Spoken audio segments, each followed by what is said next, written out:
आत्मा के साथ सफर। हेलो दोस्तों, आपके सब्सक्रिप्शन की हमें बहुत जरूरत है, प्लीज सब्सक्राइब जरूर करें। एक रेलवे स्टेशन पर एक रात की गहरी अंधकार में विभिन्न ऑटो ड्राइवर खड़े थे। आवागमन के साथ ही ये ड्राइवर यात्रीगण को उनके गंतव्यों की ओर ले जाने का काम कर रहे थे। जैसे जैसे रात बढ़ी, ज्यादातर ड्राइवर अपने घरों की तरफ रवाना हो गए, जिसके परिणामस्वरूप घाट स्टेशन पर सिर्फ थोड़ी भीड़ बची।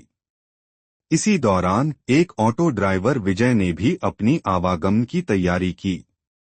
वह भी ड्राइव करके घर जा रहा था, लेकिन फिर उसे याद आया कि एक पैसेंजर ट्रेन की आवागमन का समय है। इसके बाद विजय और कुछ और ऑटो चालक ट्रेन की प्रतीक्षा में रुक गए। जब रात बढ़ती चली गई, तो बादलों ने आसमान को काले चादर से ढक दिया, जिससे चांद की किरणें समाप्त हो गईं। अचानक ही बादल गरजने लगे और बिजलियां चमकने लगीं, जिसके चलते आवागमन बिल्कुल अंधकार में हो गया। यथाशीघ्र पैसेंजर ट्रेन स्टेशन पर आई। ड्राइवर विजय का ध्यान ट्रेन से उतरते हुए एक युवती की ओर गया। उसके कंधे पर एक बैग और हाथ में एक सूटकेस था। युवती सीधे विजय के पास आई और बोली, मुझे सीतापुर जाना है। विजय ने कहा, रात के समय बहुत ही देर हो चुकी है, इसलिए किराया 1000 रुपये होगा। लेकिन अगर आप सुबह जाना चाहती हैं, तो मैं सिर्फ 500 रुपये में ही आपको छोड़ दूंगा। युवती ने जवाब दिया, मुझे अभी जाना है। युवती ने कहा, मैं आपको अभी 500 रुपये देती हूँ, क्योंकि मेरे पास अभी सिर्फ 500 रुपये ही है। मैं आपको घर पहुंचकर बाकी के पैसे दे दूंगी। विजय ने उसके प्रस्ताव को स्वीकार किया और बोला, मैडम आप ऑटो में बैठिए। कुछ ही देर में विजय ने युवती को उसके गंतव्य के पते पर पहुंचा दिया। युवती ऑटो से उतरते ही जल्दी से अपने घर की ओर चली गई और विजय से कहा कि मैं आपको बाकी के 500 रुपये देने आती हूँ। विजय करीब आधे घंटे जितना इंतजार करता रहा, किंतु वो युवती विजय को पैसे देने के लिए नहीं आई। अब विजय ने सोचा कि मुझे देर हो रही है, क्यों ना मैं उस युवती के घर पे जाकर पैसे ले लूं। वो उसके घर चला गया। घर का दरवाजा एक बुढ़िया ने खोला। विजय ने उससे कहा कि एक मैडम यहाँ ऑटो से आई थीं।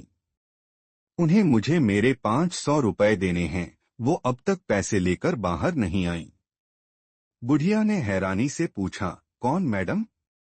यहाँ तो मैं और मेरे पति के अलावा और कोई नहीं रहता है।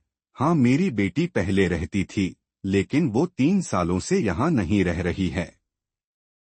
विजय बोलने लगा, क्यों, अब वो कहाँ रहती है? मैंने शायद आपकी ही बेटी को यहाँ तक छोड़ा है। आप एक बार अच्छे से देखिए। बातों ही बातों में विजय की नजर सामने दीवार पर गई। वहां उसी लड़की की तस्वीर लगी हुई थी, जिसे वो ऑटो में बैठाकर लाया था।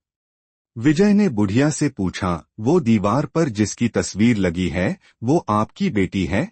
बुढ़िया ने जवाब दिया, हाँ, वो ही मेरी बेटी है। क्यों, क्या हुआ? तुम ऐसे क्यों पूछ रहे हो? जवाब सुनते ही विजय बोल पड़ा, माता जी, मैंने कहा था न कि मैं आपकी बेटी को ही घर लाया हूँ।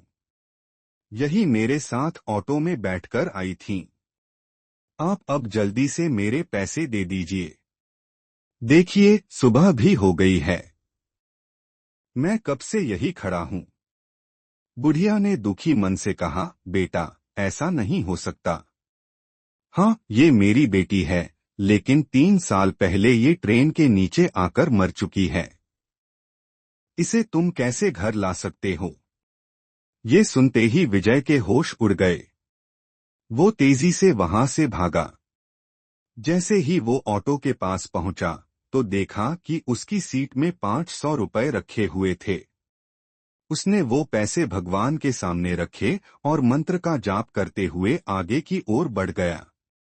उसके मन में हुआ कि आज तो सवारी बैठाने और पैसेंजर ट्रेन के लालच में मेरी जान जाते जाते बची है।